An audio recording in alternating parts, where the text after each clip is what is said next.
Hello, I'm Matt Studebaker. Welcome to the discussion on work standards within the Marketing 3890 course. So with that being said, I'm going to get the slides going here. All right. So what's the number one point loss in this class? Well, it's pretty self-explanatory, but it pertains to not turning in your work. So every semester, I typically will get students where they will not turn in their work and they complain about the grade that they get. Well, turn your work, it's not a problem. But for those that do turn in their work on time, okay, so they're mostly on time. There's a few late assignments or none. The lowest grade that you should expect to get in my class is a B minus, and this is low. Last semester I tracked it. The lowest grades I got on average were B pluses when you turned in all your work. So what does that say? Turn in your work. Okay, that's all I'm asking you to do. Please just turn in your work. And so it's not a lot. Some of these, yeah, there's some weeks that may be a little bit heavier than others, but most of these assignments can be completed in a fairly short period of time. And so the best way to pass this class is just turn in your works. Okay, the magic number for if you want to fail my class for missing assignments, the magic number is 10. If you don't turn in 10 assignments, now obviously I say 10, if you were to not turn in 5 of the biggest assignments, you probably could fail that way too. But typically people that miss 10, they're missing a variety of assignments between 50 to 20 to 10, it just depends. But if you're missing 10 assignments, I've never had a student pass this class because you have to get a C minus, a 70% or higher to pass this class. Otherwise you have to retake it again. I don't want anybody to retake it again. The best solution to this is just to turn in your work, okay? So what's the number 2 lost point or number 2 reason for why students lose points in my class? It's not following the instructions. I try and make instructions very clear. And so every semester, I'm taking the feedback I get in the SRIs and I'm updating them, or throughout the semester, if I see an area where students are struggling in repeatedly, then I will make a change to those instructions. And so the instructions that you see have kind of been built on over the semesters and refined, as you could say, and so they're just beneficial there. Okay, so I do want to kill some myths here. So some students sometimes come in with some myths or beliefs or understandings, and I want to make sure that these are out of the way, and so that way we're a lot clearer in my expectations. So I have some students that will write a really long paper and they assume that I'm not going to read it. That is false. I will definitely read your paper. So because sometimes I've seen people write really long to meet the page deadline, but the content is poor, or there's lots of grammatical errors. So just make sure that you're just meeting the requirements that I put in the assignments. You don't have to type long. If you do, I will read it, but it's not required. Filling the page with nonsense and counting this as a full page. Okay, I will have 1 page requirements, and I'll say 1 full page, 1 page. They all mean the same thing. Okay, I need a full page. What do I mean counts as nonsense? Okay, so it's the stuff that people typically put up on the top left-hand or right-hand corners of the paper, where it's like my name, your name, the class, the section number, the date, your mom's birthday, your social. I'm being facetious, but you kind of get the point, right? People put these in here, students will put those in there, and they'll say, oh, but it's a full page. But in reality, it took up 5 lines of content that could have been paper. And all of that information, the name, your name, my name, class number, date, the assignment name, all of that's already recorded in Canvas. I don't need any of it. Now, if you want to include that information, you can, but just know whatever space you take up on the top for that kind of content, your paper needs to go that much farther into the second page. So let's say you take up 4 lines of content with your name, my name, course number, and the date. Well, then the second page better have 4 lines of content pertaining to the assignment. Otherwise, it's not a full page. Okay, I know all the shortcuts. I have been a student far longer than any of you. All right. So giving a single worded answer. So, and these would be like if you were doing questions for the interviews and you put in, if somebody asks, like, tell me about a time you failed, and you say never. I mean, there's lots of problems with that one, but don't do that because there's just no thought process. There's no effort put into this. Please don't do that. Pick questions that you can actually talk about. As pertaining to that question, you have failed the interview. If I'm in the interview with you, I won't hire you. Just because, first of all, I don't believe you. You're lying to me because everyone's failed. It's society that has come to think that failure is a bad thing, but in business, failure is a very educational thing. And so, and the other problem with if you say you've never failed is that um, you have not learned as much as those who have. And so it's just you look at really successful people who have started successful businesses, and you'd be surprised at the number of people who have had bankruptcies or failed businesses. And it's because they've learned their limits. Okay. If you haven't failed, you don't know your limits. You don't know when you're going to hit a wall. And so don't give that. If I have a minimum sentence requirement for assignment and you give me minimal answers, okay? So let's say I say write 3 or 4 sentences on why this matters to you, and you answer, I like what they said. It was great. I learned a lot. I'm not going to give you full points for that. And you know why you're not going to get full points for that, because you gave no effort. So if I say like 3 to 4 sentences, I really expect to see 3 to 4 lines of content at least, okay? A line, pretty much a sentence, because that's usually giving me enough thought process. You're critically thinking through it. You're showing me the effort. That's when I'm seeing that there. And then I don't need to come to class to pass. So obviously, if this is online, you're watching these videos, taking the quizzes. If you're in class, you have the addition of showing up to class as part of that 100 points. So you can show up to class or not, but you're going to lose out on points because there's a substantial. It's almost 20%. Okay. Grammar formatting. I love this. Memes, just like when I'm comforting a grammar Nazi, I always say softly, there, just said differently. So grammar and formatting matter in this class because they matter a tremendous deal when you are involved in the hiring process. Okay. If we look at resumes and cover letters, for example, in the hiring process, according to over 2,000 recruiters that were surveyed, they indicated that 59% of them would disqualify a candidate for a single error. Okay. And some people may see that as unfair or not. They're kind of over the top. But from the recruiter's perspective, they have 200 resumes. And if they have 10 that they like that have no grammar errors, and yours is the 11th, and it does have grammar errors, it's an easy decision to make. You have grammar mistakes. If you can't make that one document at least grammar proof, what are you going to do in the job when you don't have all this time to spend creating those documents and you're up against the wall?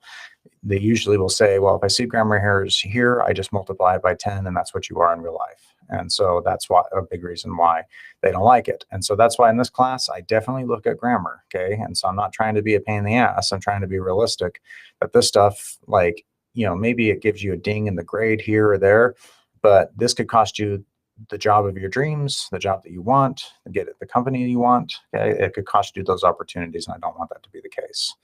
Okay, formatting errors and inconsistency are the most common point losses in this assignment. These can be things like I'll see different indented paragraphs where it looks like an accordion on your paper going back and forth and back and forth, or it could be like comma usage. If you're using a comma incorrectly, I don't care so long as you're using it consistently.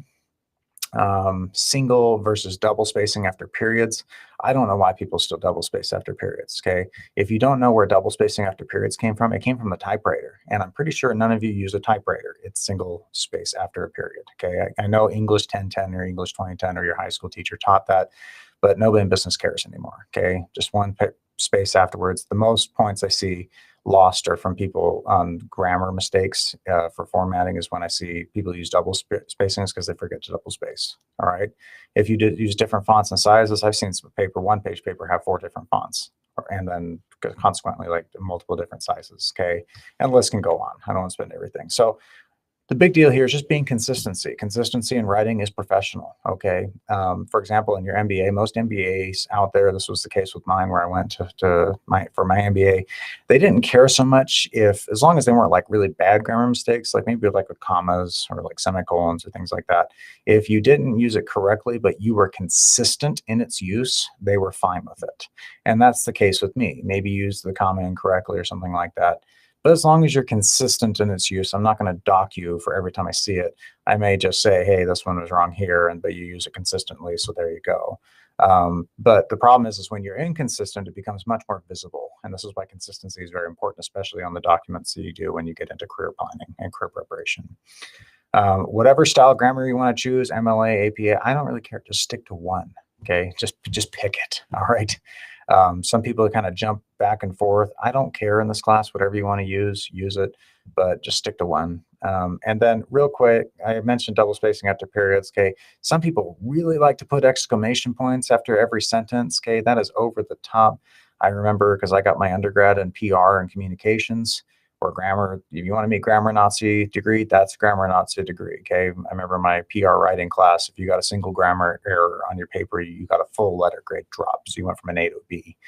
And so, but like they remember them saying that an exclamation point at the end of a sentence essentially means you didn't write the sentence well enough. And it kind of stuck with me. Obviously, I do use them occasionally, but I'm just saying when people overly use them, it's just kind of like when people put stuff in all caps, they just look at them as yelling. And semicolons, some people use semicolons like commas. Okay, semicolons are not commas. Okay, they're taking two similar thoughts and combining them together. And so it's not the same as a comma. Okay. Please proofread your work. Okay, it takes all but 5 minutes to do this.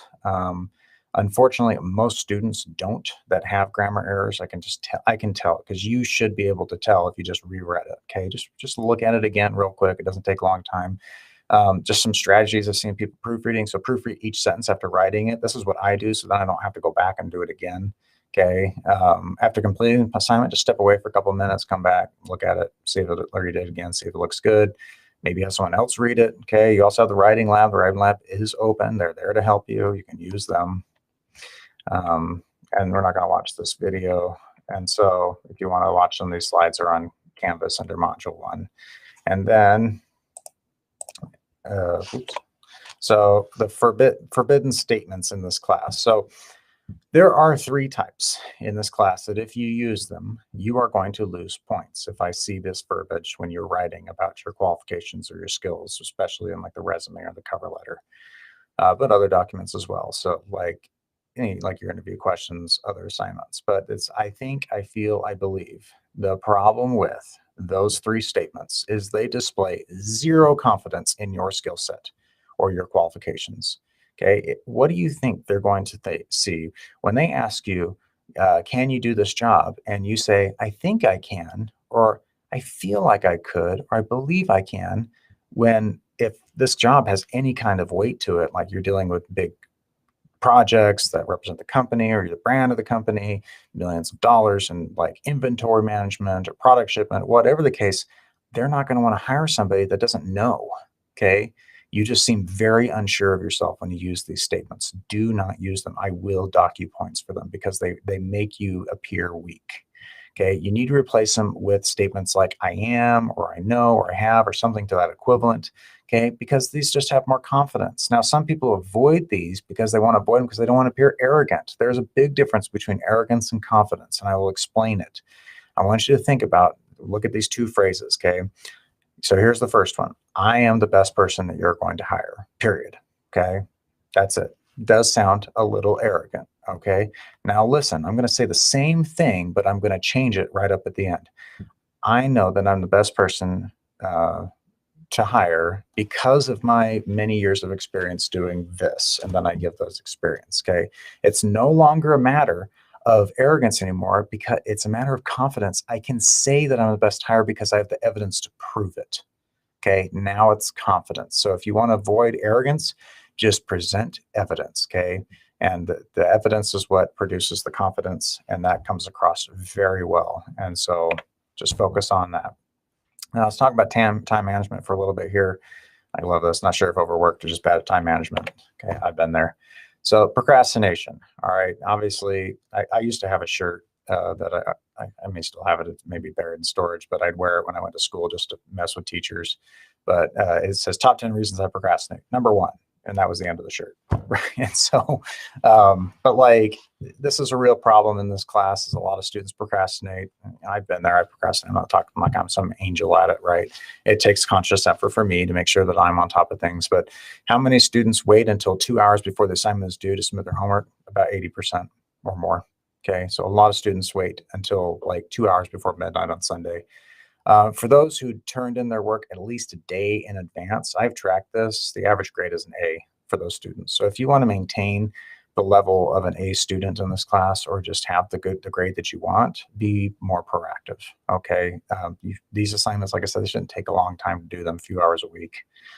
Time blocking technique. So this is actually an assignment that you'll be doing in this class, and I talk more in detail about that. But the problem with most people's planning when they plan out their days, they're planning them in 30-minute to hour increments. It's way too much time. It doesn't take you an hour to maybe look through the mail or look at some bills, right? Or to call about your prescription or something like that. Whereas like if you break your day into 15-minute increments, and people find this tedious, but the thing is it's much more effective because you can find gaps where time is going that would have been hidden inside those 30-minute to hour blocks. And so if you break it up, you don't have to do this all the time, but you do it for to see your week, and you can see really clearly how much time you actually have available when you use that increment. I also have assignment tutorial videos, and so these are very helpful in the assignments. Every assignment has them. So if you do procrastinate, the problem with procrastinate is that I cover all these assignments beginning class. You look at them and then you forget about them because you don't do them for a week. And so then these are nice because you can listen to them again. I go over the assignments. These are different than the instructions in the sense of, yes, I do cover some stuff that's already gone over with the instructions, but I talk specifically in these videos about where students struggle and where they should be focusing their attention. So essentially I'm giving you hints or like helpful feedback so you know where to be looking or where to focus your attention on. These are not required to watch. They're there for your benefit. Okay, I would just want you to have all the help you can. Okay, I've heard you'd rather have too much runway than not enough.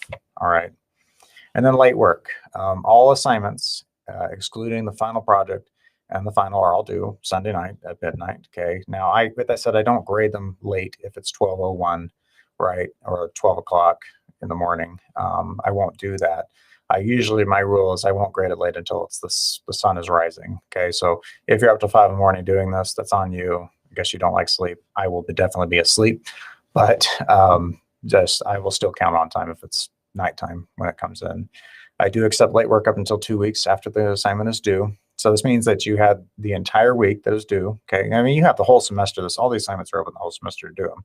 It's up to you if you want to do them, but you have the entire week to do them plus 2 weeks afterwards. That means you have 3 weeks of time to do these assignments. Now, I can get if something comes up that week, but usually stuff doesn't come up for 3 straight weeks. All right, so that just may mean that you're bad at time management if that's the problem. But it's just a matter of you have 3 weeks to do it. I feel that's more than fair to give you that window, okay? And I can push back deadlines for you, all right? I have that ability to change deadlines for you, or I can extend it for you, or I won't grade you late if you communicate with me, okay? You got to reach out to me beforehand, let me know what's going on. I don't need to know super specifics, but a general idea so I have an understanding, okay? Any late work that is submitted will have a 20% penalty on it. Like I said, like if you had turned in a 50-point assignment, it's going to dock off 10 points because that's 20%. So the most you could get was 40 out of that assignment. So that's pretty much it for the assignment. So we'll just plan on seeing you later. Take care.